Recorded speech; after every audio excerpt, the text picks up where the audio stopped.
Ya, dan hari ini insya Allah sebagaimana di flyer yang diinformasikan, itu yang menjadi pemateri kita, yaitu Pak Lahani. Ya, yang temanya saya kira sudah ini berhubungan dengan pilihan-pilihan produk wirausaha. Karena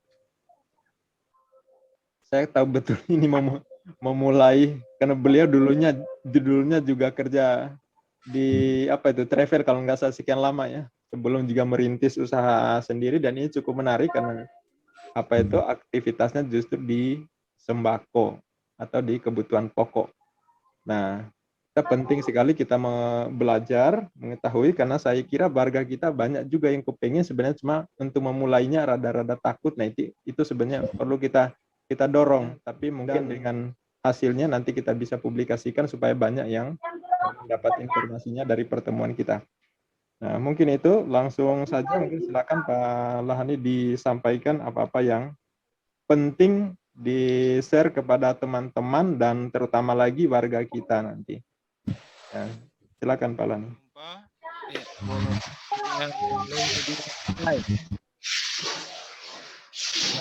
Malam hari ini kita ini edisi yang ketiga ya. Yang pada minggu sebelumnya kita sudah membahas apa yang malam lalu ini, memulai berwirausaha. Sudah disampaikan oleh Bapak Langkane. Nah, pada malam ini kita mengambil topik memilih produk wirausaha. Sejujurnya saya tidak begitu memiliki kompetensi yang cukup baik atau yang mumpuni untuk berwirausaha ini. Namun saya hanya bagian dari pelaku usaha itu sendiri, sehingga walaupun ilmunya tidak terlalu banyak, setidaknya saya bisa berbagi pengalaman, berbagi ilmu atas apa yang pernah saya alami selama berwirausaha ini. Yeah. Nah, pada topik malam ini kita memilih produk untuk berwirausaha. Nah, sebenarnya untuk menentukan produk apa yang perlu kita jual atau yang perlu kita pasarkan tidak terlalu sulit. Nah, tinggal kita yang penting cocok atau sesuai dengan lokasi, lingkungan, dan karakter lingkungan kita. Nah, seperti contoh, saya ini selama ini bergelut di bidang sembako. Nah, sebelum memulai itu mungkin sebaiknya kita survei seberapa banyak penduduk sekitar kita atau kebutuhannya sebanyak mana kira-kira. Nah, berapa jumlah pesaing atau kompetitor. Nah, setelah itu kita bisa mengambil keputusan bahwa cocok tidaknya usaha tersebut kita buka atau kita jalankan. Namun demikian jangan juga terlalu banyak menghitung dalam arti kita jangan terlalu banyak menghitung untung dan ruginya itu sebuah usaha. Kalau terlalu lama kita menghitungnya, lama-lama kita nggak jadi untuk memulai usaha itu sendiri. Tapi cobalah untuk mengambil keputusan untuk membuka suatu usaha. Nah, setelah kita buka usaha itu semua resiko tantangan-tantangan mungkin akan kelihatan cara mengatasinya seperti apa. Mungkin, namun di dalam berwirausaha ini ada satu teknik yang mungkin sekarang sudah mulai dipopulerkan atau mulai dicontek banyak orang untuk pemula. Nah, salah satu cara atau metode yang sering digunakan oleh pemula untuk berwirausaha itu adalah mereka dikenalnya dengan sebutan ATM. Nah, ATM ini mungkin kepanjangannya adalah amati, terus yang keduanya itu T-nya itu ditiru. Nah, baru dimodifikasi. Nah, kita mungkin bisa, kalau seandainya kita jalan-jalan kemana, kita bisa melihat mungkin suatu toko atau usaha kita anggap itu cukup ramai pembeli gitu.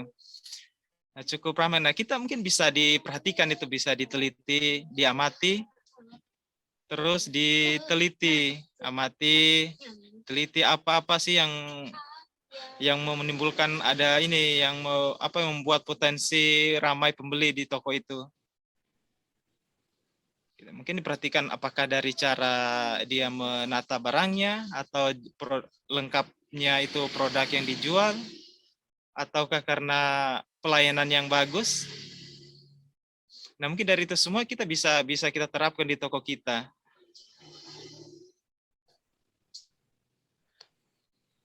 Nah, tapi mungkin sebelum diterapkan di toko kita ya, kita setelah ditiru tadi kita modifikasi mungkin apa-apa yang kita anggap kurang, kita perlu perbaiki di situ semua. Jadinya kita setelah mengikuti semua prosedur tadi, mungkin harapannya usaha itu akan berjalan lancar tanpa ada, ya walaupun ada halangan, hambatan, itu sudah biasalah dalam sebuah usaha atau bisnis. Namun yang perlu ditekankan, semua usaha atau bisnis itu kan pasti ada resiko-resikonya. Ya, setidaknya walaupun ada resiko atau kendala, kita bisa belajar untuk mengatasinya. Seperti itu.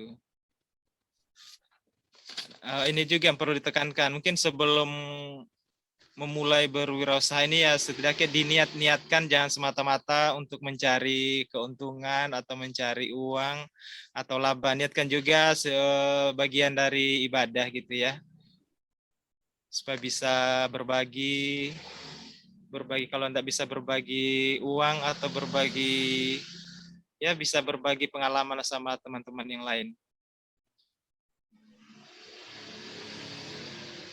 Mungkin sekian dulu dari saya. Wassalamualaikum warahmatullahi wabarakatuh. Saya kembalikan ke moderator. Ya baik, terima kasih. Waalaikumsalam warahmatullahi wabarakatuh. Pak Lahani sudah nge-share pengalamannya. Nggak ada, begitu mulai itu langsung luar biasa, langsung lancar jaya ya. Tantangannya di awal itu memulai saja sih berpikirnya juga cukup panjang biasanya. Kan begitu ya? Sebelum lalu mengambil, kan yang namanya perdawira tentu kan pilihannya pasti banyak. Banyak ya. Ya, pilihannya misalnya ini lalu jatuhnya ke misalnya jadi penasaran, jatuhnya sampai ke kebutuhan pokok. Sementara kan biasanya kalau kita pikir secara awam kan gini ya. Di kiri kanan orang jualan hal yang sama, betul ya? Iya, betul. Depan di belakang orang yang sama. Terus kita juga mau ngambil di bidang itu yang dipikirkan seperti apa, kemudian sampai tapi tetap mengambil pilihan sembako, padahal sudah tahu bahwa di sekitar kita di mana semuanya jual hal yang sama. Gimana? Itu cukup menarik, Pak. Jadi selama saya itu bergelut di dunia ini travel, kita menyediakan berbagai macam kebutuhan orang untuk berpergian. Awalnya saya tertarik di situ. Saya tertarik sampai saya itu sama teman kita sudah berhasil membuat sebuah badan usaha. Sudah kelar. Untuk travel ya? Sudah kelar, PT-nya sudah ada. Wah, luar biasa. Tapi karena rupanya saya tidak sadar bahwa rupanya untuk menjalankan sebuah bisnis travel itu gampang-gampang susah. Yang pertama, dia perlu modal yang sangat banyak. Betul. Modalnya cukup banyak, terus punya tempat yang setidaknya harus berkelas. Terus contohnya untuk ini kita untuk bisa menjual masuk di agent tiket seperti Lion Air, kita punya saldo, kita mau dapatkan saldo 10 juta, kita harus ada setoran free di sana 10 juta juga. Oh gitu ya. Jadi deposit lah istilahnya ya. Iya, jadi agak rupanya sangat sangat berat. Akhirnya saya dan teman terpaksa harus berjualan di rumah masing-masing, termasuk saya juga berjualan di rumah masing-masing. Cuma lama kelamaan karena bisnis travel ini kita berharap banyaknya ini ya angka penjualannya, cuma dengan untung yang sangat tipis. Setelah ini memang di rumah itu istri kebetulan ada juga di samping rumah dulu membuka warung dengan ukuran yang sangat kecil, sekitar 1 kali, tidak sampai 1 kali 2 meter.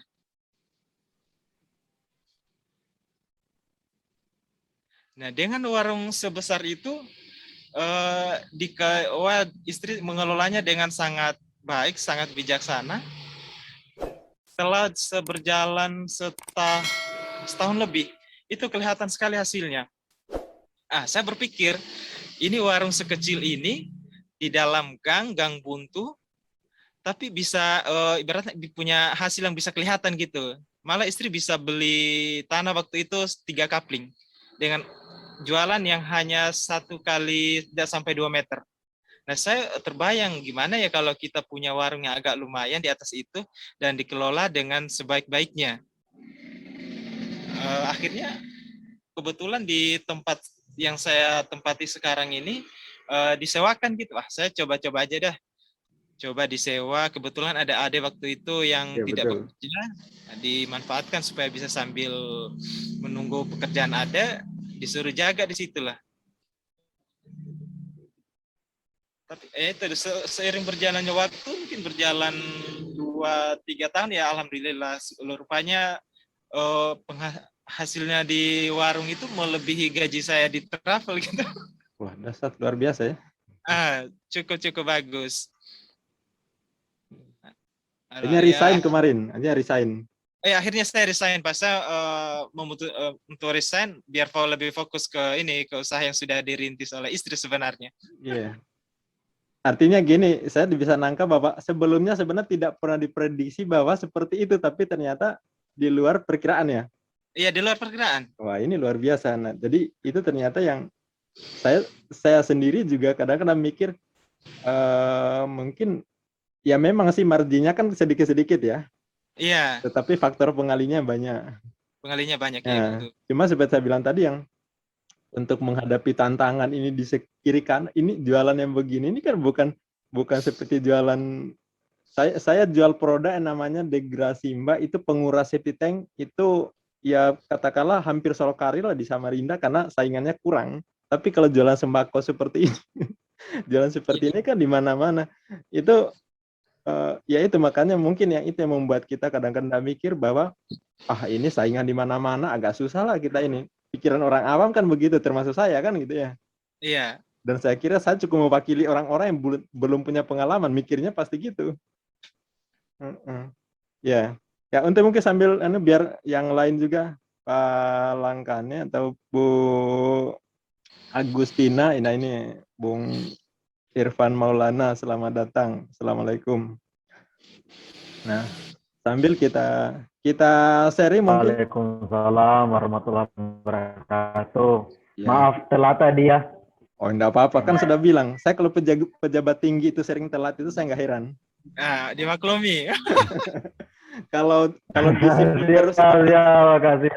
Kalau disiplin terus itu berarti jabatannya masih pas-pasan. Ya. Ya silakan. Sebenarnya justru yang telat-telat ini jabatannya. Ya tapi ini luar biasa background-nya. Ini pakai green screen atau apa nih? Ya, seperti itu. Luar biasa. Jadi kebetulan karena latarnya kurang begitu mantap, makanya dialihkan sedikit. Iya, mantap. Oke, silakan mungkin Pak Langkane atau ya, jadi, ini yang lain silakan kita sharing. Oke. Silakan mungkin Bapak Ari atau Agustina.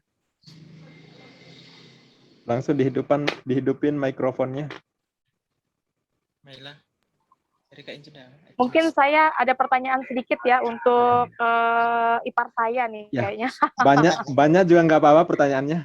Akan ditampung. Mungkin pertanyaannya gini, bagaimana sih cara menyikapi persaingan dengan orang sekitar tuh kan, dari harga, dari letak, dari tempat. Eh, itu kan ada juga saudara, kalau kita bilang satu suku ya yang di sebelah sana. Gimana sih cara nyikapinya gitu nah? Iya. Gitu. Ya. Ya, hampir sama pertanyaan saya, jadi di pikiran saya juga begitu. Jadi saya tuh kadang bilang gini, ini kan dekat-dekat banget ya hitungannya. Terus juga kalau Betul. ketemu tuh nanti kayak apa reaksinya, Ya. terus persaingan harganya itu seperti apa, atau mungkin bisa bikin lebih murah sedikit. Ya. Iya. Jadi ini langsung Atau dijawab sebentar, nih. atau sebelum jawab begini, ada juga tantangan bahwa jangan-jangan misalnya warga kita itu enggak, justru yang belanja justru kebanyakan bukan warga kita. Nah, itu juga perlu saya penasaran itu. Itu sudah bisa ditebak, Pak. Ya, Jadi, itu ya, silakan direspon. Ya. Kalau untuk menghadapi persaingan seperti ini sebenarnya bukan hal yang sulit. Iya, karena anggaplah nih kami sama pengusaha toko gitu ya. Iya. Itu anggaplah antara kami ini bukan sebagai saingan, kita mitra. Karena kalau ada contoh saya atau toko tiga saudara cukup besar di jalan kita ini ya, kalau saya kekurangan barang, saya akan lari ke sana. Walaupun dikasih dengan harga, dia akan mengambil untung yang sangat kecil. Begitupun saya, kalau ada warung-warung yang perlu tambahan barang, nah saya akan memberikan harga yang cukup murah juga. Kita berbagi untung lah, intinya seperti itu ya. Iya, betul. Terus untuk di toko sembako ini memang kita harus berada atau berpijak pada titik yang benar. Dalam artian kita jualan jangan rugi, tapi tidak boleh untung terlalu banyak. Betul. Nah, itu antara itu. Jadi untuk kita harus pengimbang di situ. Kita mau jualan terlalu banyak, terlalu ngambil untung terlalu banyak, ada yang jadinya harga barang kita lebih mahal. Nah, kalau terlalu murah juga, kita akan rugi. Jadi kita harus berada di titik yang memang benar-benar kita tidak boleh ambil untung banyak, tapi nggak rugi. Karena pengalaman dulu mungkin di kios yang lain, kita nih berbicara untuk penjualan ini, jual telur ya. Ada kawan jual telur, dia menganggap mungkin kita saingan. Jadi dia menjual dengan harga yang sangat murah. Nah, tapi jualan begitu lama-lama dia ya hilang sendiri gitu, KO, karena enggak bisa kita kalau berada di harga yang terlalu murah, akhirnya kita rugi. Nah, untuk mensiasatinya tadi, kita jangan berada di tempat yang membuat kita rugi, tapi kita juga enggak boleh ngambil untung yang terlalu banyak. Nah, seperti itu kira-kira. Oh iya. Iya, ini memang persaingan kan, kalau dagang persaingan tantangan yang paling luar biasa. Ya kan? Karena ini berhubungan dengan perasaan soalnya. Nah, satu tadi saya masih rada penasaran, ini kita bicara dari hati ke hati aja. Sebenarnya warga kita itu lebih cenderung belanja di toko kita atau di tempat lain sih? Ini kalau kita berbicara jujur, memang ada juga warga kita yang belanja. Bapak Ari ketawa ya? Bisa dibilang persentasenya sangat kecil. Sangat kecil. Malah kalau saya mungkin adakan survei, pelanggan saya ini rata-rata dari yang jauh-jauh. Anggaplah di kawasan daerah Batu Lumpang, Kampung Jawa Atas, di daerah Antasari, di Rauda sana. Pokoknya itu, jadi rata-rata yang datang ini selalu bawa kendaraan. Oh gitu ya. Saya juga heran. Itu saya heran, maka tapi ibaratnya jawaban itu saya lihat gitu Pak. Jawaban saya lihat, saya bisa lihat dengan nyata gitu, bahwa rupanya apakah itu memang hatinya sudah digerakkan oleh Yang Maha Kuasa bahwa rezekinya saya, ataukah memang harga saya lebih murah dibandingkan toko yang lain. Saya nggak tahu juga Pak, karena selama ini saya tidak pernah mensurvei harga toko-toko di teman-teman gitu yang ya. lain. Saya tidak pernah. Ya, ya artinya di Kalau di ya itu mungkin pertanyaan saya memang rada terlalu berat. Ya, jadi kalau Rada mungkin untuk terlalu menjawabnya, berat, tapi dengan menjawab seperti itu saya sudah cukup paham lah. iya, Sudah, mungkin kayak persentasenya itu kalau sekitar 20 atau enggak sampai 20% lah warga kita yang belanja di warung kita ini. gitu ya. Ya, ini menjadi bahan evaluasi juga sebenarnya. Makanya saya sebenarnya juga membuka ruang seperti ini. Itu sebenarnya kan kita memang perlu mencairkan. Saya tahu psikologi warga kita, apa itu cara pandang warga kita ya. Kita sama ya, sudah paham seperti apa cara pandangnya. Nah, itulah memang yang harus kita cairkan. Warga kita itu luar biasa baik.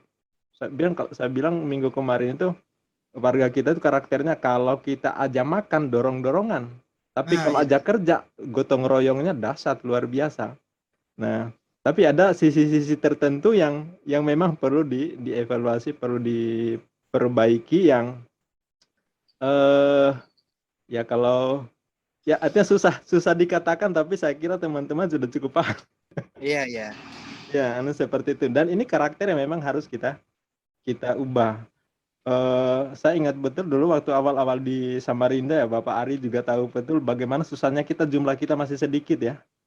Itu luar biasa, tapi sekarang alhamdulillah dahsyat sekali. Kita kalau dikumpulin bisa satu RT, bisa satu kelurahan mungkin. Sudah luar biasa banyak. Nah, harusnya memang kita sudah luar biasa gotong royongan, nggak hanya sekedar gotong royong seperti yang biasa kita acara-acara, tetapi dalam hal ekonomi kalau kita satukan ini harusnya bisa. Makanya ini memulai seperti ini kan ya tahu sendiri. Tapi ya harus kita yang kalau nggak dimulai, saya kira ya sampai kapan kita begini-begini terus kan gitu. Ya silakan Iya. mungkin Bapak Ari pandangannya. Ketawa-ketawa dari tadi saya.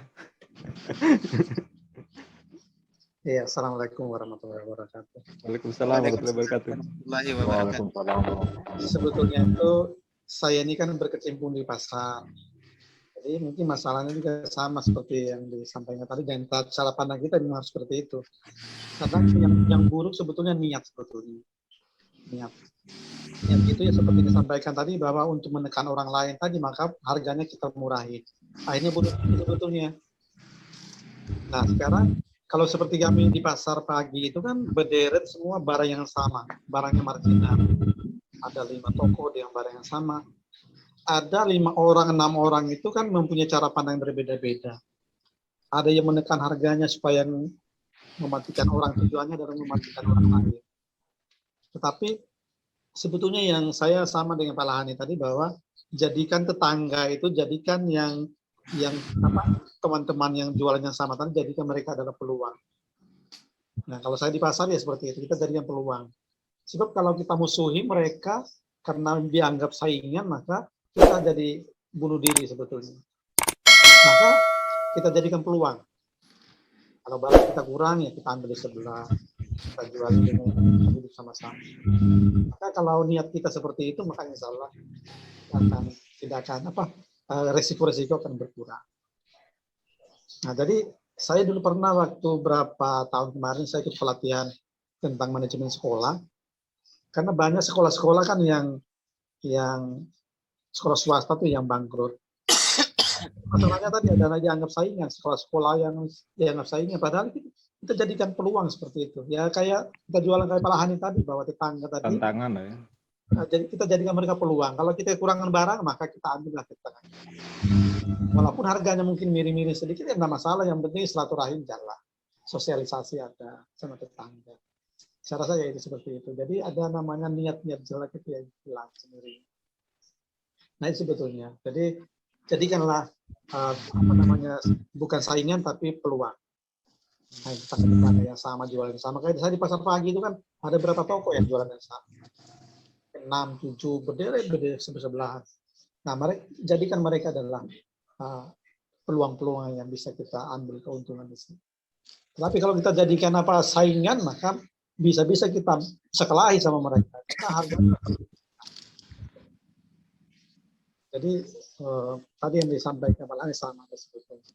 Cuma masalahnya tadi ya, apa namanya, emosional kadang-kadang seperti yang kalau survei berapa persennya orang kita ya tadi itu emosional yang memang saya rasa wajar harus kita ubah memang, tapi ya kita pahami gitu. Tapi lama-lama karena faktor pendidikan ya, karena pandangannya, waduh, kalau kita belajar di situ dia kaya, tambah hebat, tambah jaya, tambah sombong, seperti itu sebetulnya ya, emosional ya wajar-wajar. Kan ya parahan itu yang belanja ya 10% ya seperti itu yang wajar anggapan. Tapi ya Tuhan bisa menggerakkan hati manusia, bahkan yang belanja orang jauh-jauh. Seperti disampaikan di Antasari, jauh-jauh insan. Siapa yang menggerakkan hatinya orang? Iya betul. Siapa yang masuk ke dalam hatinya, siapa ya? Bawa kendaraan harus kita boleh ya stop. Nah sebetulnya itu sebetulnya. Saya lagi pernah teringat ada sebuah ungkapan. Ada sekelompok orang yang memancing. Ya, mancing itu dengan umpan yang sama, dengan tali pancing yang sama, dengan air yang sama, dengan waktu yang sama. Mereka berderet di situ. Lalu mereka lemparkan tali pancingnya. Ada yang dilemparkan jauh-jauh.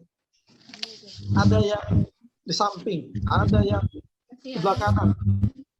Justru yang dapat, justru yang di bawah, yang lebih dekat di bawahnya, kakinya di situ dia malah dapat duluan. Nah seperti itu sebetulnya. Nah, seperti tadi ada apa? Seperti sampaikan Pak Lahani tadi, justru sembako yang di samping rumah, yang usahanya lebih kecil, justru peluang yang harus ditekuni sebetulnya.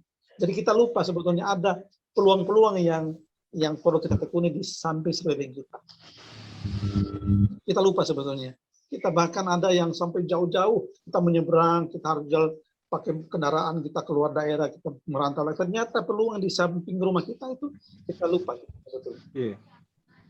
Nah, jadi itu sebetulnya yang merusak pikiran kita sebetulnya tinggal seni bagaimana cara kita memulai sebetulnya. Sebab semuanya potensi itu ada sebetulnya sekeliling kita. Saya beri contoh saja sekarang ini pisang. Pisang itu banyaknya orang yang jual pisang itu mana-mana habis semua. Nggak ada yang berani. Pisang-pisang sanggar di mana itu di Jalan Sirat Salma itu satu pick up satu hari habis. Tapi ya, kita tidak pernah kita melirik, kita dapat orang-orang kita mempelajari bagaimana cara cari tempat kita memulai, kita meniru seperti yang ATM tadi. Nah, bagaimana cara tidak ada yang berani memulai. Jadi saya rasa pertemuan kita ya ada dua kali nanti akan membuka wira yang andalan orang-orangnya ya itu tadi karakternya yang kita bentuk. Saya rasa cukup juga yang mungkin yang lain lagi. Terima kasih. Assalamualaikum warahmatullahi wabarakatuh. Waalaikumsalam warahmatullahi wabarakatuh. Terima kasih Bapak Ari. Ya, itu makin menegaskan tadi apa yang disampaikan juga Pak Lahani, karena kita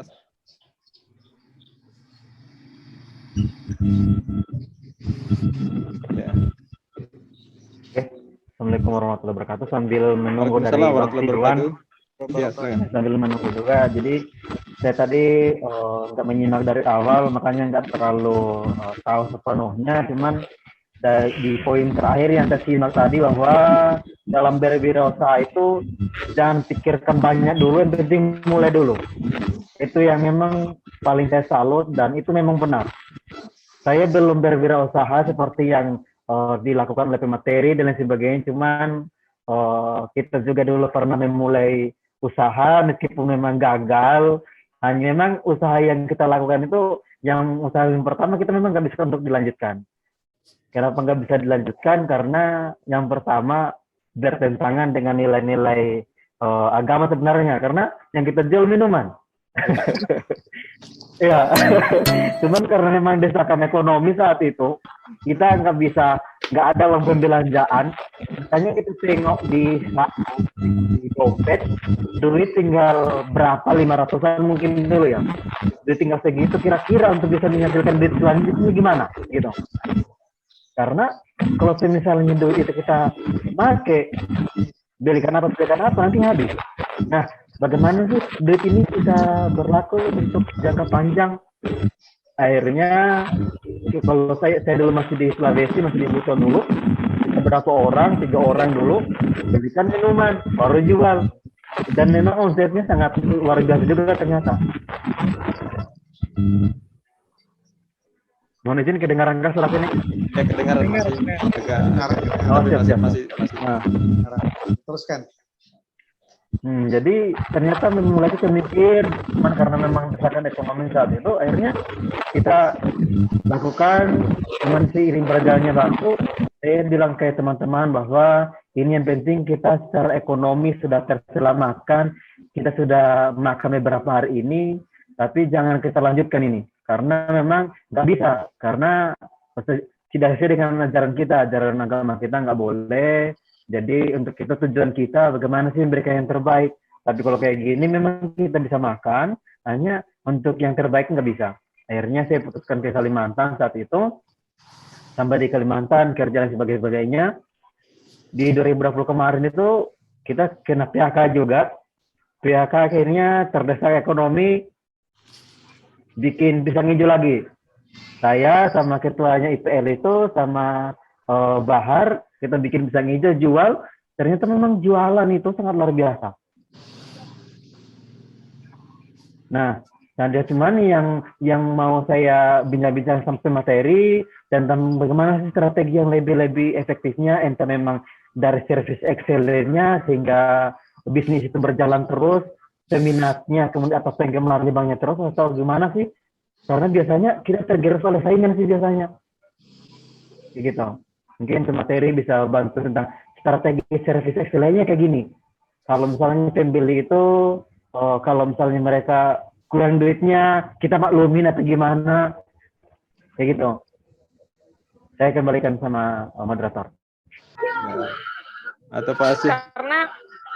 Karena mungkin saya ini kan awalnya bukan jualan sebenarnya. Awalnya cuma sekedar hobi. Oh. Awalnya saya buka usaha ini sebenarnya nggak niat jualan. Awalnya cuma sekedar hobi, ya suka berhias, suka berdandan, suka berkumpul sama teman-teman. Saya banyak belajar. Saya suka ikut kelas untuk kosmetik. Jadi saya berpikir gini, kayaknya ada potensi saya di sini. Awalnya sih dari kecil. Jadi makanya dari itu saya kayaknya mesti banyak belajar dari kakak-kakak, dari om-om. Saya ini cuma awal kayaknya. Oke. Ya, jadi terima kasih atensinya. Persaingan. Ya, saya jadi teringat sebenarnya gini, yang orang bisnis orang China. Orang China itu kenapa mereka begitu solid? Kenapa mereka rata-rata ya bisa dikatakan kalau kita jalan di Jalan Jenderal Sudirman dari ujung ke ujung, itu di pinggir jalan rata-rata yang menguasai kan ya. Ternyata mereka itu solidnya itu luar biasa dalam membangun kerjasama. Jadi tadi sempat disimpulkan bahwa kalau seandainya di warung saya nggak tersedia, orang bisa nanya ada nggak barangnya misalnya. Walaupun saya mungkin di tempat saya nggak ada, tapi kalau di tetangga ada, saya bilang ada. Dengan begitu saya minta tetangga nanti untuk menyiapkan. Nah, itu bagus sekali. Jadi kadang-kadang kan kalau pikiran negatif orang ini kadang-kadang gini, saya nggak dapat, udah biarin aja, kan gitu. Ternyata harusnya sih nggak begitu, saling mau ini. Jadi orang saya kalau kita misalnya mau beli semen, dia sebenarnya di tokonya nggak ada, tapi bilang ada. Nanti 20 sak nanti kita antar. Setelah itu dia telepon temannya, ada nggak? Ada, nanti tolong antar atas nama dia. Dengan begitu, nggak ada istilahnya tokonya itu habis. Jadi gimana caranya mereka selalu mengatakan di toko saya selalu ada. So, kalau bilang habis, beda nanti. Wah, orang akan belanja bilang, kemarin saya ke situ habis. Ini kemungkinan habis juga ini. Kan gitu ya. Tapi kalau mengatakan ada, maka dia nggak akan berpikir bahwa barangnya habis, karena pengalaman selalu ada. Itu. Nah, yang kedua, dari sisi persaingan yang paling luar biasa sebenarnya kalau saya itu filosofi itu penjual bensin eceran di depan pom bensin SPBU. Coba kita perhatikan. itu penjual yang paling dahsyat sih menurut saya. Karena apa? Dia membeli barang, membeli produk itu di depannya, di istilahnya di bosnya ya. Dia jualan di depan bosnya. Harganya lebih mahal. Coba itu. Dia beli di situ, harganya lebih mahal, sementara dia jual di depannya. Dan tekunnya, uletnya, sabarnya itu luar biasa karena yang lewat di jalan itu mungkin ratusan ribu, belum tentu ada satu. Tapi dia punya keyakinan bahwa dari lalu lalang ribuan bahkan puluhan ribuan lewat, pasti nanti ada satu yang bensinnya habis dan dia orangnya buru-buru, jadinya itu rezekinya dia. Padahal kalau kita pikir-pikir dari sisi persaingan, maka tadi saya tanya soal sembako di kiri kanan tadi, penjual SPBU di depan itu luar biasa. Kita nggak pernah kepikir bagaimana mungkin ngambil barangnya di depannya, kemudian harganya lebih mahal, kemudian bersaing dengan bosnya, tapi dia ternyata ya ulet luar biasa, tetap aja ngetem di situ dari pagi sampai malam karena dia punya keyakinan bahwa di antara jutaan yang orang yang lalu lalang pasti ada satu yang mampir nanti, entah nanti kehabisan bensin entah dia buru-buru mau ini sehingga dia nggak harus antri di SPBU, ya itu sudah rezekinya. Itu filosofi yang luar biasa. Ini luar biasa loh. Kita walaupun jumlah sedikit, insya Allah cukup inspiratif nih. Iya Pak, saya mau ini aja lah Pak, mau nyambung yang SPBU tadi, yang kayaknya saingan yang jualan di depan SPBU ini pedagang bensin eceran yang paling menakutkan di daerah Marta Dinata Pak. Soalnya bosnya itu tutup, kalah sama pedagang eceran. Benar. Dan mereka kalau masih punya stok, kemudian bosnya tutup, nah itu juga jadi rezeki luar biasa itu. Iya, ini jadi makanya itu soal keuletan, soal saingan, soal ini saya sering menggunakan istilah itu, menggunakan sampel yang penjual bensin eceran di SPBU. Belum lagi contoh kecil misalnya kita buka di bidang usaha kuliner misalnya, tapi kita ini sama-sama, kita bukan soal untungnya sih sebenarnya, tapi soal bagaimana membangun kebersamaan kita. Itu dulu ini. Nah, kebayang kalau misalnya kita, yaitu tadi, pelan-pelan misalnya kita bikin komunitas usaha bersama, kemudian kita belanja, kita manfaatkan toko-toko yang komunitas kita, kalau satu-satu nanti kita rangkul, lama-lama kita menjadi komunitas besar. Dan kita mandiri ya. Ada sebuah komunitas keagamaan, termasuk ada di Samarinda, mereka itu komunitas kecil sih sebenarnya, tapi mereka luar biasa mandiri karena semua anggotanya itu diarahkan untuk saling menopang. Jadi apapun keperluan kebutuhan sehari-hari itu mereka ngambil dari komunitasnya. Kita sebenarnya bisa, dan itu luar biasa dasar. Saya sudah hitung-hitung kalkulasi, kalau itu digabungkan itu luar biasa. Cuma sayangnya itu psikologi itu tadi ada sedikit semacam ini kalau teman saya beli di situ nanti dia yang itu ya. Terus sayangnya dan itu yang memang harus kita betul-betul hilangkan itu. Dan mulai sekarang ya makanya saya bilang kalau kita awali dari komunitas dulu deh yang kecil-kecil. Misalnya kalau kita beli nggak usah kita memperkaya yang pengusaha-pengusaha besar, yang orang-orang kita yang terdekat-dekat kita, ya. Tapi emang harus kita dorong, kita warga kita. Saya tempoh hari waktu diskusi malam-malam itu kita ini, ketika saya lontarkan seperti itu, emang ada yang komentar bahwa, tapi ngomong-ngomong itu harganya bisa lebih murah nggak dengan ini? Saya bilang ya nanti kita atur, makanya kita koordinasi dengan pemilik-pemilik toko gimana caranya menyiapkan harga spesial dan paket spesial untuk warga kita. Nah, mudah-mudahan nanti itu ya bisa ditangkap lah yang pemilik-pemilik toko. Ya, insya Allah bisa ditangkap. Bisa. Artinya kalau itu nanti tinggal dirumuskan, berikutnya nanti mungkin bisa kita sosialisasikan, mohon warga ini anggota kita, warga kita itu menyiapkan paket-paket khusus pembelanjaan untuk warga kita. Kan begitu. Ya. Dengan begitu kita dorong. Nah, mulailah kita rangkul pelan-pelan, kan gitu. Bagus itu. Ya. Ibu-ibu Agustina setuju ya? Ya. Oh ya, satu yang saya tertarik tadi yang disampaikan Agustina tadi ini bahwa dia awalnya hobi kemudian menjadi usaha. Iya, itu sebab itu juga concern saya. Saya kebetulan di sekolah itu kan ngajaran produk kreatif dan kewirausahaan. Jadi saya selalu bilang bahwa cari hobi yang nanti bisa menghasilkan. Jadi kalau kita bekerja itu sesuai dengan hobi kita, orang sangat asik sekali ya. Jadi bekerja bukan karena tuntutan kewajiban, tetapi bekerja karena memang menjalankan hobi dan menariknya dapat hasil dari hobinya. Kan gitu ya. Dan ini bagus.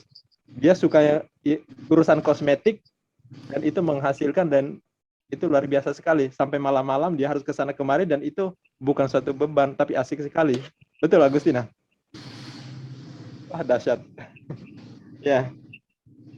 Ya mungkin itu karena ini waktunya sudah 21:35, kita insya Allah closing. Tapi saya minta sebelum kita tutup, yang seperti biasa pemateri tolong ya saya sepatah dua kata sebagai closing statement-nya. Silakan. Iya. Motivasi lah ya. Jadi intinya ini untuk memulai sebuah usaha jangan terlalu banyak ragu, jangan terlalu banyak hitung untung ruginya. Yang penting putuskan mana produk yang sudah kita pilih, segera dieksekusi. Jangan sampai peluang itu ditangkap oleh yang lain. Karena memang peluang ini jarang ada berulang-ulang.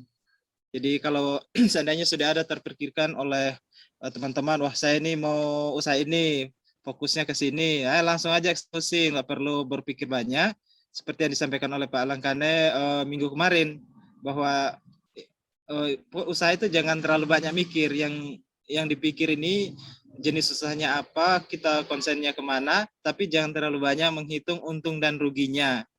Nah, kira-kira seperti itu saja, Pak. Iya, terima kasih. Intinya membangun sebuah usaha bukan hanya mengedar keuntungan, tapi dengan kita berusaha ini memperluas kesempatan berbagi. Insya Allah gitu ya? Iya, iya. Iya, Alhamdulillah insya Allah kita. Nah, terima kasih Spirit dan kehadiran teman-temannya. Terima kasih spesial buat yang menjadi pemateri pada kesempatan ini. Dan bagi Bung Irfan atau yang Mbak Agustina, kalau rencana mau jadi pemateri, silakan informasikan. Temanya silakan tentukan sendiri. Yang penting jangan berpikir bahwa saya junior. Di sini kita nggak ada senior sama junior, semuanya sama lah ya. Karena kita sifatnya itu sharing, bukan mencari yang hebat. Kalau mencari hebat, kita cari pembicara senior dong, yang luar biasa di sana, yang dibayar mahal. Bukan, kita bukan nyari itu, tapi kita melatih berbicara seperti ini juga itu luar biasa dahsyat. Nah, dan saya sangat mengharapkan yang menyampaikan jadi pemateri nanti teman-teman yang IPL, kita dorong yang muda-muda. Sekali lagi, bukan soal hebatnya, tapi memulai melakukan berbagi, sharing apa yang disampaikan, nggak harus hebat kok. Kan gitu ya. Semangat lagi, insya Allah minggu depan kalau nggak ada halangan, insya Allah kita kembali bergabung lagi di ruangan ini. Dan suatu saat insya Allah mudah-mudahan PPKM nggak terlalu ketat lagi, kita sudah mulai enjoy, kita bisa nanti kita lakukan tatap muka, entah kita ngumpul di mana, entah di puncak ya, kalau istilah itu Pak Ketua Paguyuban itu di puncak Mama Sumi. Iya, betul itu betul. Ya, nanti insya Allah kita agendakan. Tapi situasi seperti ini nampaknya masih agak sedikit terbatas karena jangan sampai nanti kita disatroni Satgas, repot juga nanti masuk koran, kan kacau itu. Jadi viral kita. Alhamdulillahirabbil billahi taufiq haq fastabiqul khairat. Assalamualaikum warahmatullahi wabarakatuh. Waalaikumsalam warahmatullahi wabarakatuh. Ya, terima kasih. Ini kita close, saya juga buru-buru close karena harus masuk lagi di room yang lain.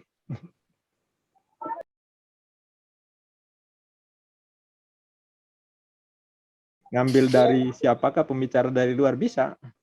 Tapi untuk sementara kita berdayakan dulu yang di dalam.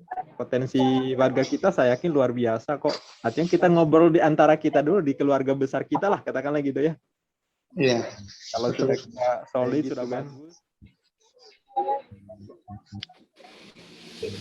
Agustina ini juga luar biasa, segala merek dia pegang. Iya. Kan sebenarnya yang kita harapkan yang ini menular gitu loh. Jadi yang punya skill itu bisa saling berbagi share gitu kan. Jadi yang lain juga bisa mulai mengawal itu. Kalau seperti Teluk Lerong ini kan warga kita cukup banyak nih, cukup banyak. Kalau kita mampu mengarahkan warga kita untuk cobalah belanja itu nggak usah ke toko supermarket, coba manfaatkan potensi-potensi warga kita yang ya kalau seperti beli beras, beli telur, ini kan di ini kita juga sudah ada ya, kecuali kata beli yang tidak dijual warga kita. Tapi kalau kita hitung-hitung apa sih yang nggak dijual warga kita kan? Mau beli kebutuhan pokok ada, mau beli barang pecah belah, kebutuhan dapur ada, yang beli kosmetik ada, mau beli apalagi tukang-tukang segala ada, jasa kita semua punya, tinggal kita kan nggak dikoordinir itu aja kan? Iya. Makanya saya bilang ini Pak, ya segala mungkin Pak Lahani kira-kira bisa nggak seandainya itu membuat semacam paket belanja bulanan entah apa gitu ya. Terus nanti untuk warga kita katakanlah dikasih diskon sekian, jadi kita arahkan warga kita, tapi yang jelas harus lebih murah daripada Indomaret. Bisa. Nah, kayak misalnya membuat paket bulanan, belanja bulan ada beras, ada gula, ada teh, ada ini, dibuat model-model seperti itu, baru nanti kita promosikan, kita bantu. Kita memulai seperti itu, bukan pengen banget misalnya warga kita berbelanja itu masuk di warga kita, jadi ya mutarnya saya hitung itu dalam 1 bulan itu luar biasa loh. 50 KK sudah berapa coba kalau kita itu omsetnya? Iya. Apalagi 1 tahun. Kalau kita arahkan misalnya katakanlah di Teluk Lerong katakanlah 50 KK aja belanja di 1-2 toko ada warga kita, dahsyat itu.